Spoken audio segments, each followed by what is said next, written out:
Hello, good evening. This is Business on Joy News Prime with me, Beverly Broom. We go straight into our stories now. And Minister of State at the Ministry of Finance, Dr. Mohammed Amin Adam, is pushing for scheduled timelines when it comes to renegotiating debt restructuring with external creditors. The minister noted that the time taking to secure a deal under the G20 framework is not helping countries like Ghana. Dr. Amin Adam disclosed this during a discussion on climate financing at the ongoing Climate Change Conference in Kenya, Nairobi. There are challenges, associated with this, particularly if you have to do debt restructuring fiscal to finance your development. Number one is the time period involved in debt restructuring under the G20 common framework. Look at the example of Zambia. Then Ghana is following Ethiopia, Chad. The time involved is so long. And until we have definite timelines to do debt restructuring, the negotiation, countries are going to continue to suffer. So Ghana submitted an offer with they started looking at negotiating an MOU, much more to negotiate the debt restructuring scenarios. And so that is the time period. Even though countries are faced with difficulties and they need funding urgently, the debt restructuring under the G20 common framework need to be looked at. We need definite timelines because a number of countries are going to follow. I've seen data that suggests that of the 68 V20 countries, 40 of them are debt distressed. And so if they are debt distressed, the likelihood that a number of them will also join Zambia, Ghana, Ethiopia, Chad for their restructuring under the G20 common framework is very likely. And therefore, we need definite timelines to guide the negotiation of the debt restructuring. Now, the Bank of Ghana has indicated it is committed to instituting fresh measures to help bring inflation down to its target to help stabilize the economy. Director of Research at the Bank of Ghana, Dr. Philip Abrado, to disclose this in a speech read on behalf of the Governor, Dr. Ernest Addison, at a workshop for some financial journalists. Like many economies around the world, Ghana's was not spared with the devastating effect of COVID-19 in 2020 and post-pandemic effects. The country's attempt to revive the economy suffered another major setback in 2021 with the Russian-Ukraine war, which had some repercussion on supply chain.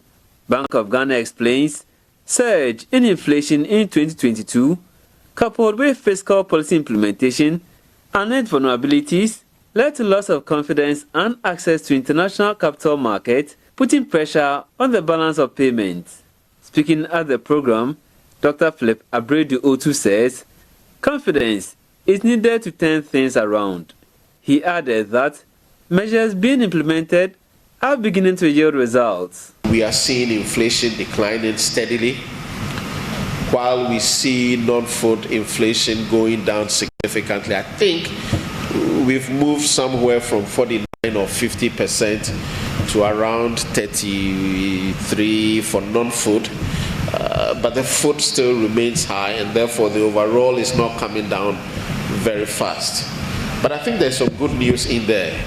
For your non-food in 6 months to decline by 17 percentage points is very encouraging, and we need to work more on the food side. Fiscal policy implementation for the first 6 months is also on track. We expect a review to take place in September to take stock of what has happened in the past and also to take a forward-looking view.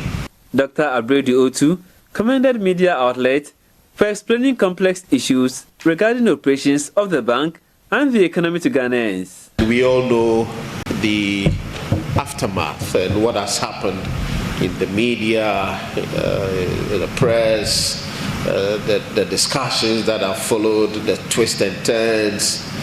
But I think I must say that the press has also been very helpful in this regard, and we acknowledge the efforts that the press made. I've had personal friends who have made statements to me and have said that it looks like the press is well versed in these issues. They listen to some media stations and they mention a few names of some people who were out there explaining the issues, and they thought that these persons brought clarity to the issue. President of Private Newspapers and Online Publishers Association of Ghana, PRIMPAG, Andrew Edwin Arthur, touching on the recent backlash of BOG in the media, says the central bank acted within its mandate. As a media association whose members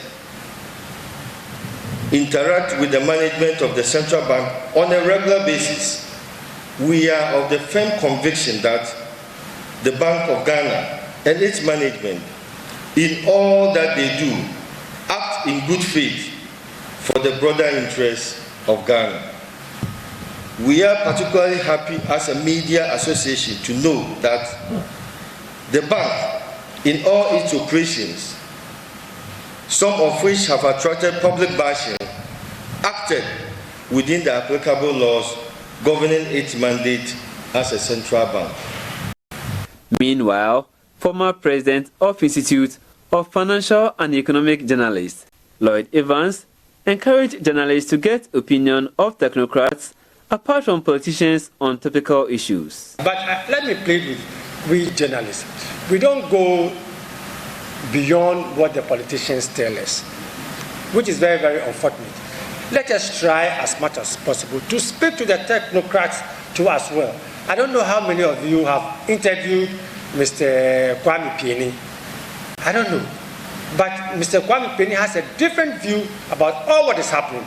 And Mr. Kwame Pieni is not an ordinary person. At the age of 27, he was the managing director for Ghana Crypto Board. At the age of 27. So these are people that we must try as much as possible get closer to. Bank of Ghana assured the participants of continuous collaboration with the media. Now, Associate Professor at the Andrews University, Professor Williams Pipra, has questioned the effectiveness of the proposed domestic credit rating agency. Due to its shareholding structure, he fears the local rating agency could encounter some challenges, including government interference in its rating outcome. Speaking early on Business Live, Professor Pipra said government's ability to overcome these barriers will help the local agencies function properly. The formation of this credit agency is going to be owned by government. We may have a challenge of partiality and independence. Outside Ghana, most of these credit agencies are owned by private entities and they are for profit. But the way we have structured ours in Ghana is that all the entities who are shareholders are government owned. And the question will be that if government is going to issue a security, will they be fair to be able to give the proper analysis and ratings that are required, where there will be no pressure coming from government to give a certain kind of ratings that will not be, in support of what government envisaged.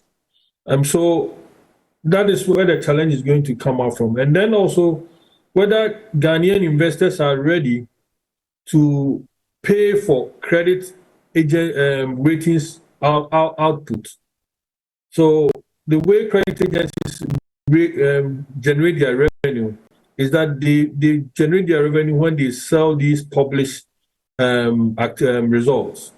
So will the investors in Ghana be prepared to pay for it, or is it going to be the ratings are going to be reported in the dailies for free? So these are the challenges that probably I foresee it's being coming. Are they going to do an evaluation on government securities?